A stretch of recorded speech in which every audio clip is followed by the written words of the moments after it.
Every year, the actual tournament that kicks off the FGC year is always Frosty Faustings. And of course, that takes place in Chicago, run by Elven Shadow, and has always been a more Guilty Gear focused tournament. But Frosty Faustings is, I mean, it's grown massive right now. It's really cool, but it's still trying to keep a lot of its traditional roots. It's interesting because, you know, I feel like Frosty Faustings is kind of taken over the spot that Combo Breaker used to be. When Combo Breaker was at the Phoenix Resort, I can't remember what it was called, the original venue, it was, you know, a tournament that had all these different rooms. There was the Legacy room and all this stuff. You walk from ballroom to ballroom and you would get to see all these things. Combo Breaker grew very big. It became one of the go-to tournaments. Now it's definitely more in the vein of ginormous ballroom. Frosty Fausting still maintains that old feel of going from ballroom to ballroom. As you're going from ballroom to ballroom, you're passing by all the artists, you know, who have their booths set up and everything like that. There's like random cabinets here and there in the hallways. And it still has that really classic fighting game feel, which is really cool. Even though it is kind of growing past that now, it's still a 2-day tournament. It's kind of a 4-day tournament now because on the early day, like on Thursday, they run a bunch of auction tournaments or mystery game kind of stuff, I think.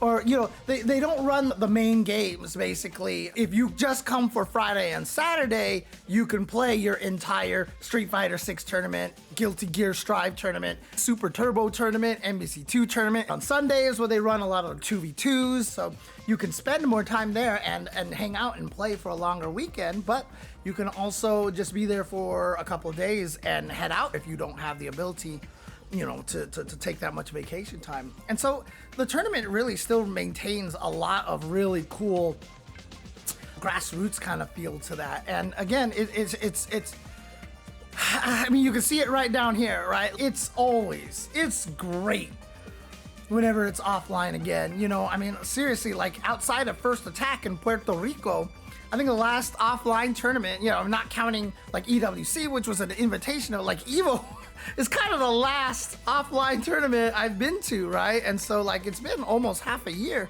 since I've been to an offline tournament like this. And again, it always feels great. It's great to see all your friends. It's great to hang out with people and stuff like that. And it's just wonderful to be live in an audience, right? Like to just be there and be where people are cheering and screaming and all this great stuff is happening. It's so good. It's so good. I was with Yipes on MVC2 and we had a blast there too, honestly. So that was a good time. I got to commentate a lot of weird stuff like MVC2, but it was great. I had a blast there. I had such a great time at Frosty Faustings. I'm always happy to go to that event.